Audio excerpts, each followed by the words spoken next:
week jewelry of promotion in No, India. Mr. Abdullah, I agree with you. I agree with you. But as for the response to Anil's question, it was about compliance, it was about the discipline. I reacted on that only.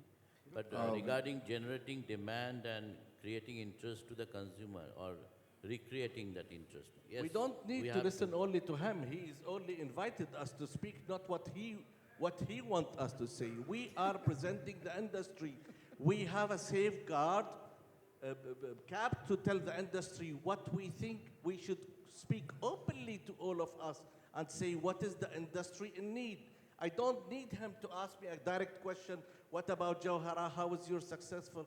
We need to say, how did I do it? What was the point that have been positive for me? And how did my city, my branding of jewelry, my branding for Jahara help me to reach a stage where I am very proudly saying that we are. Yeah, Shankar, last time also we spoke on this, and we all had a discussion on what should be done. And we said the first owners lies with us jewelers here. We all should first get organized to stop looking at short-term gains for long-term vision. We should all ourselves first take a pledge that we will do the ethical practices, sell ethical products, source from right prices. Last time when we spoke about this, it's always a two-way coin.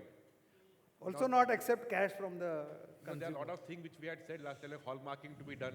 Now, if it's good for industry, we should find out ways to make it practically possible and not make every issue political. And I think all of us will agree here, be it small, be it large, anyone who today is doing business in the right way, with the right objective, will be doing good. Markets are tough, times are tough, everyone goes through it. But last time we spoke on that we are not a body to regulate, like if you look at the Me Too movement you spoke about, it is not a court, but they decided not to work with these people. So it was their decision consciously saying that, okay, if this particular person has been accused of something, I would stay away from using it in my production house. So they are not a judicial authority. Similar way, if we find somebody who's not doing, who's doing unethical work, we ourselves can come together and say, okay, this manufacturer or this vendor, we all can boycott. We are not a body to declare him guilty or to make him go public, but we ourselves can come together and make the industry clean. And this is what I really believe in. Dubai, if you look at it, you go to any small shop, you are sure that it will be quality. There will not be any compromise there. That is a belief which has now come in that. It's also backed by the government policies, but also at the same time, people there believe in it. No, of course, as an industry body, actually what we are doing, if we do not create that credibility to ourselves, our market will be shrinked, So Dada, I think we have discussed a lot on this subject. We have a shortage of time. So let's stick to the brand building aspect. I feel... Can I just add one thing? You see, I believe what is happening in India is there is trade shows being organized. A lot of trade shows. Every city wants to have its own exhibition. But everybody is missing out on one thing. I think what needs to be done is, as what Tauhid said, instead of having a wholesale B2B shows, let us have shows for the consumers. Let us invite them back into our stores. Let us make it so attractive that people start saying, no, I want to be part of this journey. You see, we will have a bigger challenge in our next generation wanting to become jewelers. We will have a bigger challenge, much bigger challenge of the artisans, children wanting to become artisans. They will not want to become, because we believe in selling the cheapest. We want to cut the prices of the artisans. Usko saste mein sasta bikao, usse sasta kharid ke saste mein sasta becho. Think differently. I think what we need to say is, we are selling a dream. A jeweler is selling a dream, nothing else. You see, that gold is gold only, but the story, as we all said, story is most important. The story should be, you are buying a dream, but with that dream, you are buying some security also. So I think all the associations need to come together and promote jewelry as a brand itself, and then go into the other. We should have one generic brand. That may be gold, that may be diamonds, but I would say it should be jewelry. So Chandu's point is very well taken. So let me come to the one minute. I'll give you an opportunity to speak. The thing is, we have discussed a lot about coming together and all those things. Now, there is a feeling, there is a belief that brand building is very expensive and there is no money, paisa kahan se laye. So I'll give you an example of so many brands, online brands, offline brands, which have raised money solely on the basis of story. So there is a gentleman by the name of Aswad Damodaran. He is the professor of in New York University, and he has written a wonderful book called Narratives and Numbers. So what comes first? The story comes first, or the number crunching first? So if your story is strong, the numbers can follow. Because if you take the example of Ola, you take the example of Uber, there is no profit. But investors love stories, stock exchanges love stories. So in India, there are examples of Carrot Lane raising money, then recently Melora, which is an online jewelry But brand. sorry So to tell, I sir, would like to ask that you. story should not be fairy tale, it should be credible, it should be believable, it should be authentic. Then it's a good story. Perfect. Otherwise it's a bad story. Perfect. The story has a good story or a bad story. But the only thing is, we have stopped telling stories. And I will tell you something. Aswad Damodaran writes in his book, there are two types of people, number crunchers and storytellers, and both don't see eye to eye. He also says that what is storytelling? It is art as well as science.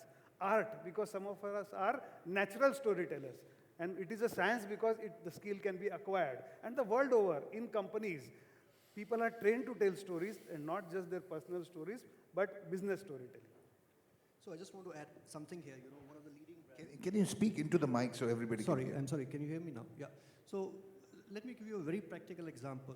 One of the biggest brand, luxury brand, Louis Vuitton, right? So they have got their stories right. They have got their products right. They have got their locations right. They have got their store concept right.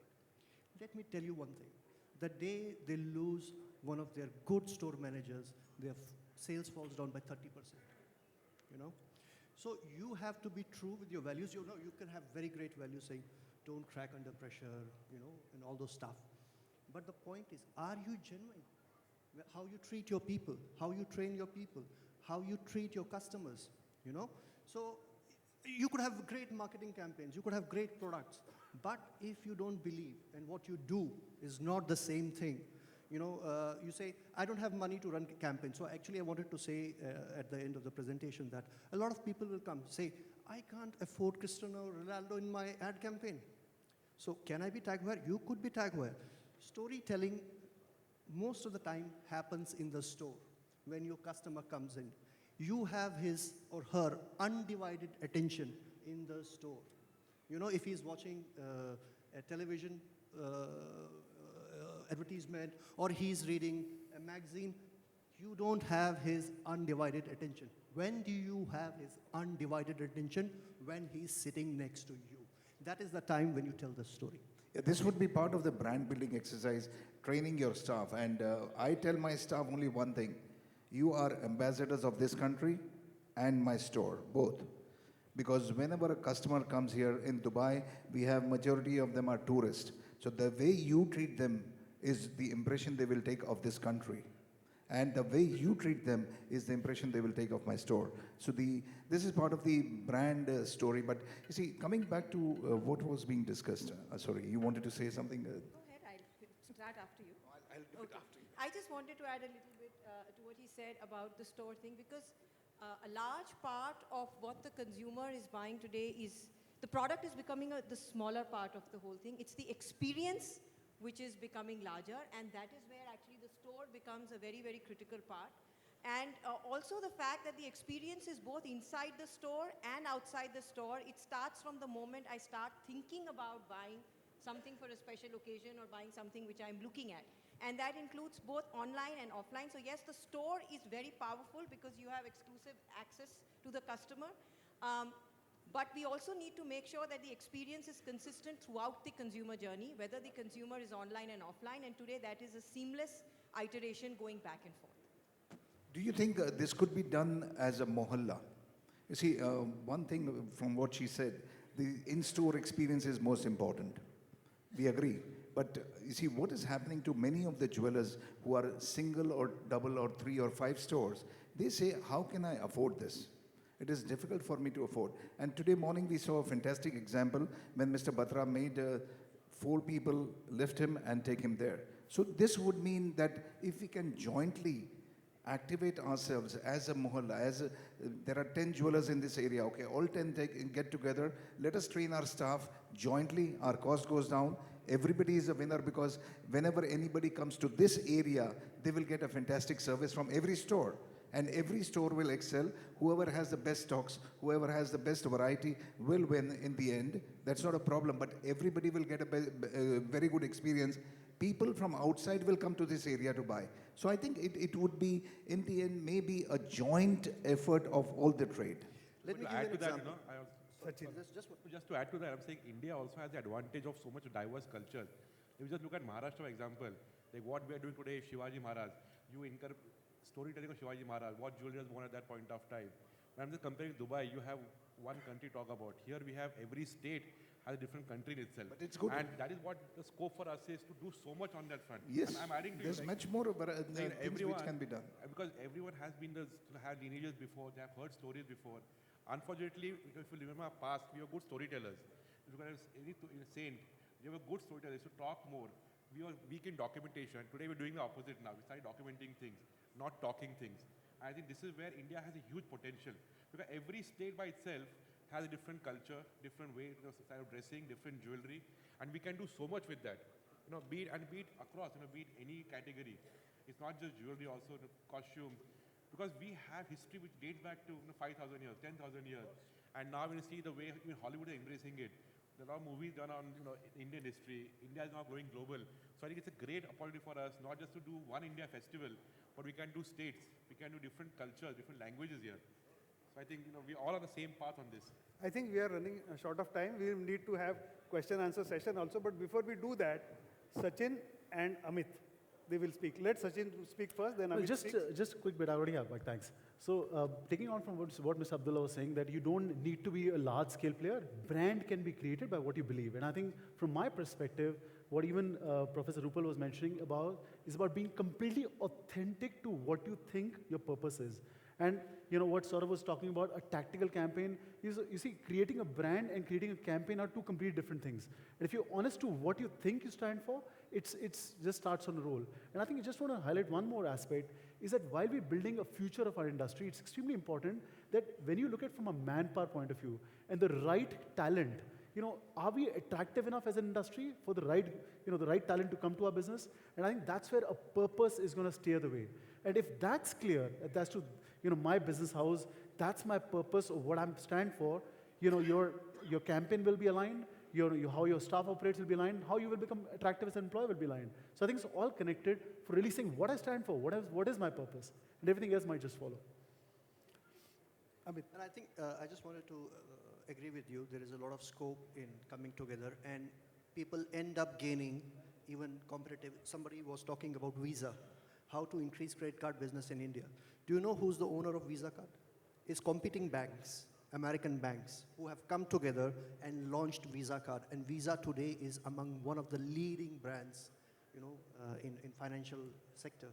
So there are examples where competing brands have come together and created new brands for the benefit of all. That's your point. So I just like to add, I would like to share the example of two successful campaigns, collective campaigns. You remember God's Own Country? It has done wonders for Kerala. You remember Incredible India? The tourism potential has